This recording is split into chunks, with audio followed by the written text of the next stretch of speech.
Reddy sir మరి నిజంగా మంత్రినా లేకపోతే డమ్మినా? ఓ ఉల్లా ఈ ముచ్చట నేనంటలేనులా, సార్కు సారే అనుకుంటాను. మరి నిజముల్లా కొంతమంది జనం కూడా అంటారు. ఎందుకంటే Harihara Veeramallu pre release function అయితే నిన్న జరిగింది కదా. గదేనులా ప్రీ రిలీజ్ అంటే ముందుగా సినిమా పడే ముందుకే అందరు పోయి చూస్తారు చూడుని గట్లా. ఇక సార్ అయితే ఏం మంత్రి, సైన్మాలు అవి ఇవి వాటికి సంబంధించిన మంత్రి కదా. ఇక సారు ప్రమేయం లేకుంటేనే మన సీఎం రేవంత్ రెడ్డి సార్ అయితే ప్రీ రిలీజ్ కు రోహిన్ రెడ్డి సార్ చెప్పగానే ఎంబటే పర్మిషన్ ఇచ్చిండట.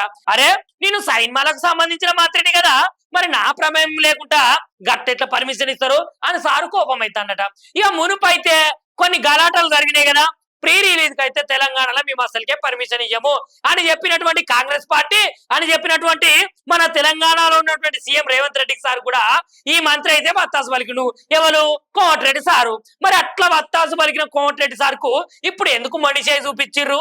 గైనకేమో బాగా ప్రియారిటీ ఇచ్చి ఈ సార్కు తెలియకుండానే ప్రీ రిలీజ్ డేట్ ఎందుకు ఇచ్చిర్రు అని సార్ అయితే మస్తుగానం బాధపడకుండా గరం అవుతాడు రేవంత్ రెడ్డి సార్ మీద.